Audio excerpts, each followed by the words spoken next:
Let's take it out to the West Coast now, where hearings for two different murder cases captivating the nation will be happening later on today. First, Bryan Kohberger, the Washington State criminal justice graduate student, suspected of stabbing four University of Idaho students to death. His attorneys will be fighting to keep cameras out of the courtroom. And also a Utah judge will be listening to testimony to determine whether or not there's enough evidence against Corey Richins to go to trial. If you remember, she's the children's author accused of poisoning her own husband to death. For more on both of these cases, let's bring in NewsNation national security contributor Tracy Walder. She was a CIA officer and FBI special agent. Tracy, it's always good to see you. I want to start with Bryan Kohberger. His attorneys want cameras out of the courtroom. And let me just first share a statement from them that they wrote. They wrote this: a defendant on trial for a specific crime is entitled to his day in court, not a stadium or a city or a nationwide arena. Similarly, Kohberger is entitled to defend himself against capital criminal charges without cameras focused on his fly, which has also been an issue of where some of the media, they say, has been focusing their attention. Tracy, where do you stand on this issue with such an infamous case?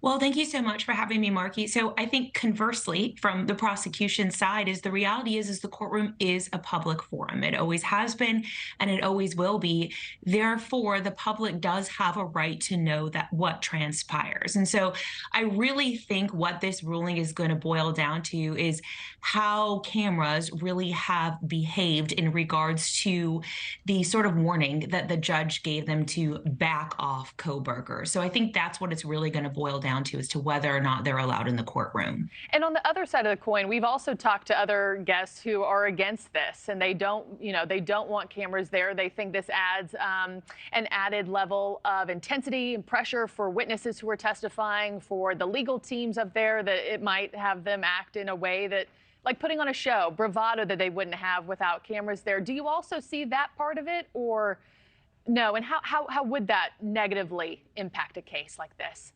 So this is hard. I truly see both sides of this issue, Yeah. and I do think both sides really have merit in this issue. And I think what they're saying is the reality is this could be prejudicial, and really what the defense is arguing is that this could taint a jury pool. And I understand where they're coming from, and what they're saying is really how this is playing out on social media with no journalistic integrity. And I understand that point of view, and I do see how this is potentially impacting the victims and a jury pool. So I see that perspective, but I really do still stand by my statement that, a court of law is a public forum, and we have had many trials that have received heavy, heavy coverage. I lived through the OJ trial, and the reality is he was still found not guilty as a result of that. So I do think Kohberger can still get a fair trial. However, I really do think that parameters need to be very carefully set in place and very carefully enforced by this judge regarding how the cameras focus in this courtroom. Yeah, I know a lot of people do agree with you, saying for the public to come to terms with whatever the outcome may be,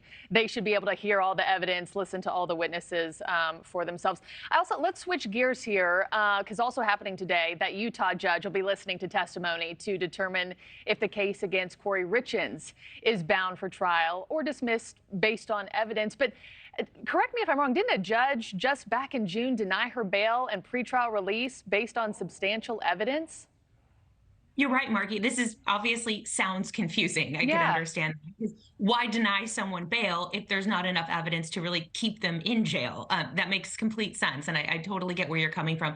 I think this is really just procedural. This is what is done in the state of Utah in the lead up to the trial, because they also had a ruling as to whether or not she would face the death penalty. So again, if there's not enough information, then why are we having this discussion about the death penalty, quite frankly, and why indict her in the first place? And so really what the judge is doing is just moving forward. It's sort of procedural and really giving a rubber stamp that this case is going to be moving forward. Yeah, because I know we've had so many of these cases in this past year, Tracy, where so many of the accused have these damning Google searches. I mean, one of her top Google searches was, what is a lethal dose of fentanyl?